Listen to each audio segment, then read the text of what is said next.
E aí, gente, tudo bem? Sejam bem-vindos a mais um vídeo aqui do Parabólica. Eu sou o Pedro Renó, professor aqui do Parabólica. E olha só, hoje é dia de aula de filosofia para a gente dar continuidade aos sofistas. A gente já falou de Protágoras, a gente falou de Górgias, hoje é dia de falar de Hípias, de Elis. Bom, então já se inscreve no canal, se ainda não for inscrito, curte esse vídeo para ajudar o canal a crescer, porque tem história geral, Brasil, filosofia, sociologia, muito conteúdo completo para o Enem e demais vestibulares, certo? Bom, conceito de sofistas, acredito que todo mundo já que está aqui nesse vídeo de Hípias já sabe, um conceito amplo que a gente fala sobre sábios, mas que esses sábios eram acusados, inclusive, por filósofos da época de não serem filósofos, né? Mas não é o conceito que a gente tem que trabalhar aqui. A gente tem que pensar que eles são, de fato, pensadores ou filósofos da escola sofista, né? Daquele período. Bom, o Hípias de Elis, ele nasceu na cidade de Elis, perto de Olímpia, mas ele teve uma grande atividade em Atenas. E é muito importante porque ele foi contemporâneo a Sócrates e contemporâneo ao Platão. Inclusive, boa parte, na verdade, a maioria do que a gente sabe sobre Hípias, logicamente, assim como vários outros filósofos, assim como o próprio Sócrates, a gente sabe através dos diálogos de Platão, certo? Ele está presente em outros diálogos, né? O Hípias está presente no diálogo de Platão relacionado a Protágoras, mas especificamente a gente tem os diálogos de Platão, Hípias maior e Hípias menor. Eu vou até trazer para vocês aqui alguns, quando a gente for falando, eu vou trazer para vocês algumas citações desse diálogo do Hípias maior, principalmente para a gente entender o pensamento dele, certo? Então vamos lá. É bem simples, essa aula não vai ser demorada. Primeira coisa, o Hípias ele era conhecido no mundo grego por uma oratória muito boa, assim como grande parte dos sofistas, assim como Górgias que a gente falou. Ele era conhecido inclusive por esbanjar, né? Ele era conhecido por esbanjar riquezas, né? Carregados de anéis, os tecidos mais caros do mundo grego, e ele tinha muito orgulho disso. E ele se dizia um profundo conhecedor de várias áreas do saber, entre elas a música, a pintura, a história, a filosofia, logicamente, a matemática, a astronomia. A matemática, inclusive, ele tem uma contribuição interessante, que inclusive ele tenta explicar um pouco da sua filosofia através da matemática. Ele dizia-se profundo conhecedor. Palavras do próprio Sócrates, que a gente vai trabalhar inclusive aqui daqui a pouco. O Sócrates, né, até mesmo de forma irônica no diálogo, né, Hípias Maior, falava, então você é um polímata, e ele gostava disso, né, ele gostava de polímata, aquele que tem amplos conhecimentos, é quase um enciclopedista, né, tem vários conhecimentos. E ele é um desenvolvedor, inclusive, né, dos desenvolvedores aí para poder ter esses amplos conhecimentos da memória, né? Conseguia trabalhar muito através da memória, decorar vários nomes através da memória como uma forma de exercício em várias áreas do saber, segundo pensadores, segundo a época, quem falava de Hippias, era uma forma dele, inclusive, tentar dialogar sobre vários assuntos, né? ter um conhecimento sobre vários assuntos. Né?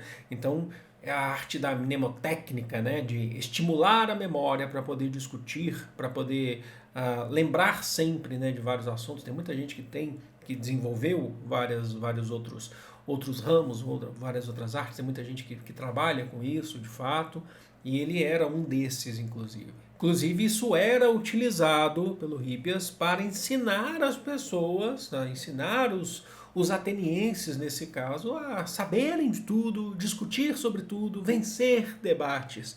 Isso é muito importante porque aí entra essa questão que eu falei para vocês do Hípias ser um memorizador, uma pessoa que consegue discutir sobre tudo e, inclusive, desbanjar riquezas, porque o Hípias gostava de dizer que ele ganhava muito dinheiro com isso. Primeiro trecho que a gente já vai ver dois trechos seguidos aqui, mas o primeiro já conta isso pra gente no Hípias Maior, que é quando ele está dialogando com Sócrates, tá? Então, por exemplo, esse Hzinho aí é H de Hípias, tá? Quando ele está falando para Sócrates. Sócrates, não conheces nada das belezas desse ofício, na arte da oratória que ele está falando. Se soubesses quanto dinheiro ganhei, te espantarias. Deixo de lado outros casos, mas quando fui a Sicília, sendo muito mais jovem que Protágoras era da Sicília, né, se eu não me engano, que para lá se retirara. Ah, não, Protágoras ele se exilou na Sicília, verdade. Já era famoso e bem velho. Em pouco tempo ganhei muito mais de 150 minas. Só em início, um lugar bem pequeno, ganhei mais de. Início mesmo que chama? Ínico. Ganhei mais de 20 minas. Ao voltar para casa trazendo tal montante, dei-o ao meu pai. Ele e os demais concidadãos se espantaram e ficaram pasmos. Por assim dizer, acho que ganhei mais dinheiro que 2 sofistas juntos, entre quaisquer deles que escolheres. Então ele está falando, Sócrates, pode escolher 2 sofistas aí, eu ganhei mais dinheiro que eles, ensinando as minhas técnicas, né, de memorizar, de ser um polímata como eu. E aí é legal porque aí a gente tem um trechinho um pouquinho maior aqui, que eu vou colocar para vocês, que são eles ainda discutindo, aí eu vou colocar até inclusive alguns trechos de Sócrates. O Sócrates, inclusive, o Sócrates dá umas boas ironizadas, né, em Hippias. Afinal de contas é um diálogo de Platão, e Platão era um grande, né, um grande admirador de Sócrates como seu mentor, como seu professor. Olha só, então tá uma essay de Sócrates. A gente tem um textinho aí de Sócrates para a gente contextualizar. Olha só. Assim será, Hippias, se Deus preferir. Entretanto, responde-me agora mesmo coisa pequena sobre esse assunto, pois fizeste-me lembrá-la em bela ocasião. De fato, bom homem, há pouco alguém me atolou em um impasse, quando em certos argumentos eu reprovava certas coisas como feias e elogiava outras como belas. O Sócrates está falando que antes estava discutindo algumas coisas com outra pessoa, falando que algumas coisas eram feias, outras belas. Perguntava-me mais ou menos desse modo, e com muita violência, de onde, Sócrates, me conheces, quais coisas são belas e quais são feias? Vamos, pois dizer o que é o belo? E eu, graças à minha mediocridade, fiquei em impasse e não consegui responder-lhe a contento. Quando me afastei de sua presença, tive raiva de mim mesmo. Me censurei e prometi que na primeira ocasião em que encontrasse algum de vós sábios, vos ouviria com atenção e após aprender e treinar. O Sócrates ele tem uma pegada de ironia. Vocês sábios, me digam aí, né? A treinar, iria novamente ao encontro desse questionador para disputar-lhe o argumento. Sócrates falou que não conseguiu argumentar com uma pessoa, e aí ele saiu, ficou mal, tá? Falou, o dia que eu encontrar um sofista, eu vou pedir para o sofista me ajudar. Né? Ele está sendo irônico. Né? Portanto, como estou dizendo, eis que agora chega uma bela oportunidade. Ensina-me de modo suficiente o que é o próprio belo, e tenta falar com a maior exatidão ao me responder o que é o belo, né? Esse era o questionamento de Sócrates, a fim de que não me preste novamente ao ridículo. Refutado uma segunda vez, pois é certo que conheces o assunto com clareza. Ele está falando, Hippias, você conhece esse assunto com clareza, então me ensina aí. E seria essa uma pequena lição entre as muitas que sabe. E o Hippias responde, por Zeus! É de fato pequeno, Sócrates, e por assim dizer, não vale nada. E Sócrates responde, então aprenderei com facilidade, ninguém mais me poderá refutar. E Hippias responde, ninguém, com certeza. Caso contrário, minha empresa, né, o meu ofício, o meu trabalho, seria medíocre e amadora. Né? Eu sei do que eu estou falando, eu vou te ensinar a refutar o cara. E Sócrates responde, né? Por Hippias, adoro esses, né? Por Zeus, fala muito bem, se pudermos capturar tal homem. Algo me impediria de imitá-lo ao objetar aos argumentos. Depois que tu respondes, para que da melhor maneira me possas treinar, é que sou experiente em suas objeções. Assim, se não fizer diferença para ti, gostaria de objetar, para que aprenda com mais robustez. E por fim o Hippias responde, objeta então. Como dizia há pouco, a pergunta não é grande coisa, a pergunta sobre o belo, né, que o cara tinha feito. Olha só, poderia ensinar-te a responder perguntas muito mais difíceis que essa, de tal modo que nenhum homem seria capaz de te refutar. Então vocês reparem o ofício do Hippias, tá? Ele ganhava dinheiro com isso, o ofício segundo Platão, tá? A gente está dentro da teoria do Platão, mas daqui a pouco a gente vai entrar num pensamento mais próprio do Hippias. Segundo Platão, ele estava ensinando sobre tudo. Agora vamos entrar um pouco mais no pensamento propriamente dito, então, do Hippias. Sobre a natureza. Existe uma concepção do Hippias que é muito importante, ele tenta explicar isso principalmente também em relações matemáticas, que é bem interessante, que o Hippias ele vai falar sobre a questão da totalidade da natureza. Isso é bem interessante, né? Ele tem uma concepção sobre a época, ele tem sim um pensamento sobre a época. Segundo o Hippias, a natureza é ampla e composta por múltiplas coisas, diversas coisas e diferentes. O que ele está querendo dizer com isso? O mundo, a vida é ampla, a vida não é uno, segundo o Hippias, não é tudo da mesma matéria, do mesmo organismo, tudo, as coisas são diferentes.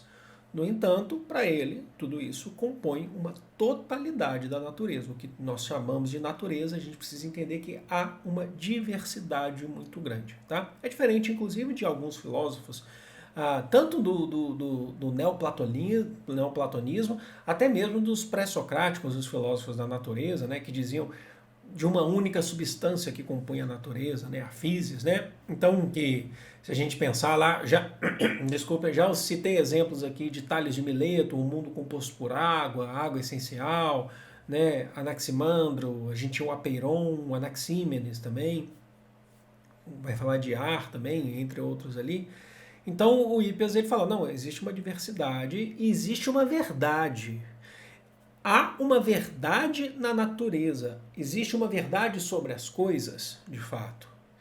Só que nós não conseguimos ter o conhecimento necessariamente de tudo, mas essa verdade não deixa de existir como a gente não consegue ter o conhecimento. Nosso conhecimento é amplo. O Hippias ensinava, né? Eu tenho um conhecimento amplo sobre tudo, eu memorizo, né? Eu sou um polímata, mas a gente não sabe tudo da vida, tudo, 100% de tudo. Mas a natureza ela é contínua, ela existe e por mais que a gente não saiba de tudo que existe na natureza, ela é contínua. Todos nós, todas as coisas formam essa natureza e elas existem independente do nosso conhecimento sobre elas, entenderam? E é aí, nesse ponto de vista, nesse pé, que a gente entra numa outra concepção de Hippias, que é uma concepção, inclusive, considerada, de certa forma, radical para os padrões gregos da época.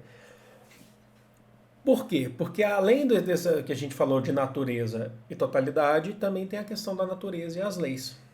Para o Hippias, existe uma distinção muito clara, muito evidente entre o que é natureza e o que é lei. Pois a natureza é um fator que nos une, certo? Na natureza, somos todos iguais. Somos todos, não iguais, né? Porque ele mesmo já falava que são coisas diferentes. Mas nós temos direitos iguais dentro da natureza, né? Nós temos direitos iguais enquanto seres dentro da natureza. A partir do momento que nós, desculpem, passamos a formar a nossa sociedade, a gente passa a qualificar e diferenciar as coisas. Deixa eu tomar uma água aqui, porque... Então, como assim? Ele fala pra gente que a natureza, a partir da natureza, nós criamos a sociedade, certo?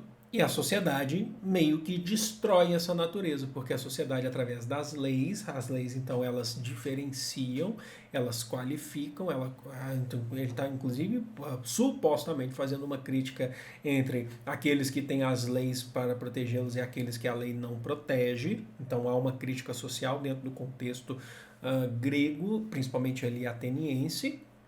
Então, ele está falando, a natureza nos une, a lei nos separa, né? As leis nos separam.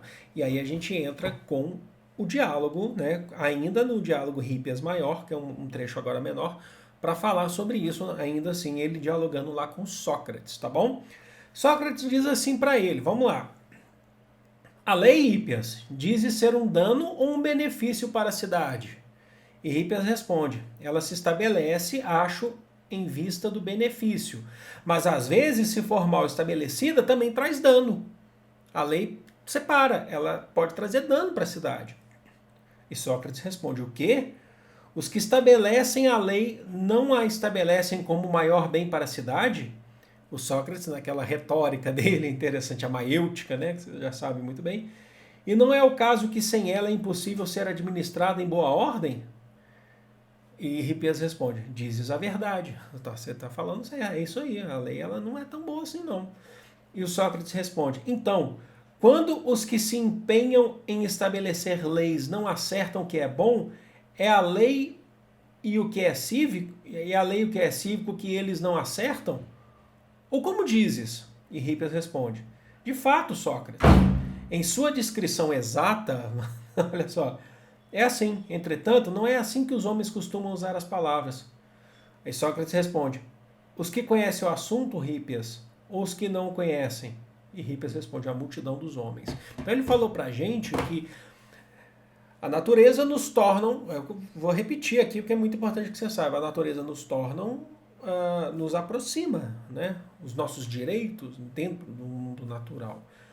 Mas quando colocamos leis, estamos nos separando, né? Então, quando elas não são aplicadas da melhor maneira, elas acabam nos separando, certo? Bom, gente, é um pouco do pensamento do Hippias. Ele tem um pensamento próprio muito interessante de se entender. Acho que é legal vocês anotarem isso, né? Mas também ele era caracterizado como um sofista por conta da questão de ser um polímata, de vender a arte da oratória e vender a forma, não só a arte da oratória, mas vender para os cidadãos gregos, né, como vencer debates, assim como ele tentou vender para Sócrates. Eu poderia te ensinar como você venceria esse debate sobre o belo, por exemplo, certo? Eu vou ficando por aqui, espero que vocês tenham entendido, espero que vocês tenham gostado. Foi mais um sofista aí pra gente, além de Protágoras, Gorgias, e agora nós temos o Hippias, certo? Amo vocês de todo o coração do mundo, grande beijo, fui!